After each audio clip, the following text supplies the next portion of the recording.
Hi there guys, I'm Nikhil from GreedyTech, and in this video I'll be showing you the best features of Samsung Galaxy A10s. By the way guys, I've already made a dedicated video for the tips and tricks section where I talked about many things which I won't be talking in this video. So definitely check out that video, link will be in the description. Now with that said, the best thing about this phone is probably its display. This phone has a decently large 6.2-inch IPS Infinity V display with HD Plus resolution in 19:9 aspect ratio. Display brightness is pretty decent, sunlight legibility is good, and color reproduction is also pretty good. Next best thing about this phone is definitely its battery. This phone packs a larger 4000 mAh battery when compared to the previous iteration, that's a Samsung Galaxy A10s, and battery life has significantly improved. Next best thing about this phone is performance. This phone sports a MediaTek Helio P22 processor with PowerVR GE8320 GPU. With 2GB of RAM and 32GB of storage. These are the Antutu and Geekbench scores. Now the processor used in this phone isn't all that powerful, but for a Samsung phone in this price segment, I guess it's kinda okay. Next, this phone also has a fingerprint scanner. If you remember the previous A10, that phone didn't come with a fingerprint scanner, while this one does, so that's definitely a huge improvement. Now the fingerprint scanner on this phone is not fast or super fast like the Oppo and Vivo phones. It's there, it works, and it is kinda fast and usable. Now going on next, this phone also has face unlock feature. It is fast but not as fast as Oppo and Vivo phones. In good lighting conditions, it works really well. It unlocks the phone in less than a second, but we can still see the lock screen. Even in low lighting conditions, it works and it is kinda fast, like it takes about a second to unlock the phone. In complete darkness, it's more of a hit or a miss. You have to bring your phone close to your face for it to work properly. Overall, face unlock works and it's definitely much more usable than the in-display fingerprint scanner. Next, this phone also has some pretty good cameras. On the rear, this phone has a 13 megapixel camera with f1.8 aperture, and for selfies, it is a 8 megapixel camera with f2.0 aperture. Cameras are not awesome, they are not the best in the price segment, but for a Samsung phone, they are pretty good. Next, we have lock screen live wallpaper. On this phone, we can also set a video as a lock screen wallpaper.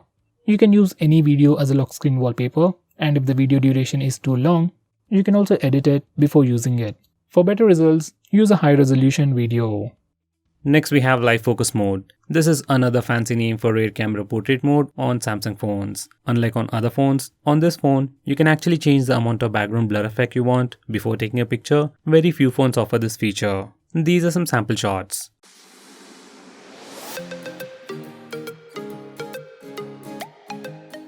Next we have live focus for selfie. Now this is another fancy name by Samsung for portrait selfie. Using this feature you can take portrait selfies, and on this phone you can also change the amount of background blur effect you want before taking a picture. These are some sample shots.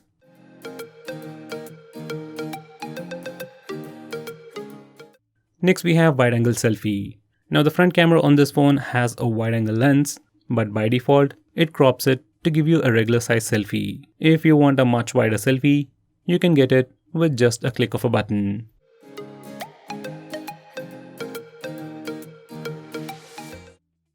Next we have AR stickers. Using this feature, you can put different kind of stickers to your face in real time and then take pictures with it. It's a pretty cool feature, and the amount of stickers you have depends on the phone you're using. Next we have navigation gestures, and Samsung likes to call it full screen gestures. Just enable this feature and the navigation bar is replaced with 3 lines. You can swipe from the right side to go back a step, swipe from the center to go home, swipe from the left side for recent apps. You can swipe and hold at the center for Google Assistant. Personally, I like the implementation of MIUI on Xiaomi phones and Android Q. Next we have split screen mode. To open any application in split screen mode, you need to first open that application, go to the recent apps page, click on the app icon and select open in split screen. Then that application will open in a split screen and you can select the secondary application from your recent apps, or you can go to the home screen and select the secondary application from there. You can find this feature on all Android phones, and this is how you can use it on this phone. Next we have night mode. This is one of my favorite features on this phone. Once you enable it, most of the UI elements change color from light to dark or black. You can just turn it on from the notification toggles or schedule it to turn on and turn off automatically at a specific time. Using this mode strains your eyes less at night, saves battery, and definitely looks pretty cool because of the AMOLED display. Now going on next, we can even hide that notch. Now once you enable this feature, area beside the notch is completely blacked out, status bar is moved below, and it perfectly hides the notch. Next we have easy mute. Once you enable this feature, you can easily mute incoming calls or alarms by placing your hand on your phone or by turning your phone face down. Next we have one-handed mode. Now once you enable this feature and swipe from the bottom left or right corner of the screen size will shrink, your phone will become much more usable with a single hand. Once you're in this mode, you can click the arrow button to switch the screen left side or right side and click in an empty area to go full screen. If you don't like the gesture, you can select the second option and click the home button 3 times to use the phone in one-handed mode.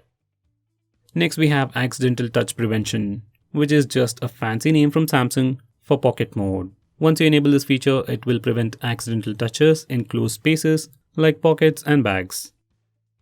Next we have digital well-being. Now this is actually a feature from Google, so it should be on all the Android phones. Now this feature will record all your activity on your phone, like how long you're using your phone, which apps you're using a lot, and how many times you have opened a particular application. So this feature gives you all that information, and you can see which apps you open frequently and which apps you're addicted to. You can also restrict app usage by using this feature. Next we have wind down. Now this feature is built into the digital well-being application, but it has its own unique features. Now this feature wind down will help you sleep quickly at night. You can turn it on manually or schedule it to automatically turn on at a specific time. Once you set it up and it's turned on, it changes the screen to grayscale, that's black and white, and blocks notification. It can also turn on do not disturb mode, so you won't be disturbed with annoying notifications. Next we have flash notifications. Once you enable this feature, every time you get a notification or a call, flashlight blinks to give you a visual indication. It's good when you need it, but it can be quite annoying. Next we have auto call recording. Now this feature allows you to record calls automatically on your phone, whether you get a call or make a call. You can enable this feature from the phone dialer settings. Next we have blue light filter. Now just like the name suggests, once you enable this feature, it puts a warm tint on the screen and filters the blue light, which is supposed to help you sleep better at night. We can also change the intensity of the filter using the slider. We can also schedule it to turn on and turn off automatically at a specific time. Now going on next, we have the option to change the font on this phone. Usually most Android phones don't give you this option, but on this phone, you can change the font. By default, you get 3 different fonts, and if you're not happy with them, you can download more from the Samsung store. Next we have fingerprint gesture to pull down the notification bar. Once you enable this feature, you can do a swipe down gesture on the fingerprint scanner to pull down the notification bar. You can swipe it again to pull down the notification toggles, and finally you can swipe it up to send it back. This is a really handy feature. Now going on next, we have swipe to call or send message. Once you enable this feature in the default phone dialer application, you can simply swipe left or right on a contact or a call log to make a call or send a message. It's not a great feature, but a very nice shortcut that's available only on the Samsung phones. Next we have dual messenger, which is like dual apps for Samsung. Using this feature, you can have 2 Snapchat accounts, 2 Facebook accounts, or even 2 WhatsApp accounts on the same phone. Now this features might seem awesome, but it only works with few applications. Like if you want to use 2 Paytm accounts on the same phone, you can't do it using this feature. With that said, if you really want to do it, like if you want 2 Paytm accounts on the same Samsung phone, you can try using secure folder feature. In your default phone dialer, we have a feature called caller ID and spam protection, and it just does what it says. Every time you get a call from any unknown number, it tries to trace it, give you a name, and will try to intimate you if it is a spam call. I'll definitely recommend you to use this feature. Now going on next, this phone also has Dolby ATMOS sound enhancement. You can enable it by using the toggles or by going to the sound settings. Once you enable it, you have different sound profiles like auto, movies, music and voice, and depending upon the sound profile, you will get different audio experience. Right now this feature is only available if you are using a headset. Now going on next, this phone even comes with Samsung themes, or just the themes. You literally have hundreds of themes to choose from, both free and paid, and you can completely change the look and feel of your phone. Starting from wallpapers to UI elements to app icons, it literally changes everything. Now going on next, we have maximum power saving mode. On previous Samsung phones, it was called as ultra power saving mode, and once you enable this feature, it will decrease the screen brightness, set speed limiter, restrict background network usage, limit the number of apps that you can use, and apply a dark theme. On the whole, it does all these things to improve the standby time of your phone. Now even in this mode, you can still use Wi-Fi, Bluetooth and mobile data, and use some regular applications like YouTube, Facebook, and even use the camera application. If you're on a very long journey, just enable this mode and you can have great battery life.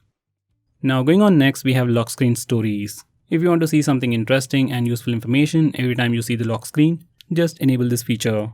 Once done, every time you try to unlock the phone by going to the lock screen, you will see a different story. Now going on next, we can also reduce animations on this phone. Now for some reason, if you want to reduce animations and thereby reducing the CPU load, then you can do it on this phone by just disabling this toggle.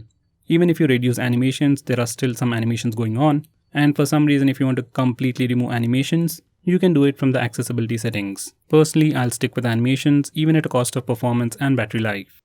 So guys, that's pretty much it for this video. Thanks for watching. If I missed out on anything important, do let me know by commenting below this video, and definitely check out my video on the tips and tricks section where I'll be talking about many things which I didn't cover in this video. By the way guys, if you're planning to buy this phone, use the link in the description. It always helps the channel. And if you want us to make any specific video or if you have any questions, tweet out to us with the hashtag AskGreedyTech on Twitter and we will try to make it as soon as possible. I'm Nikhil from GreedyTech signing off. Have a nice day.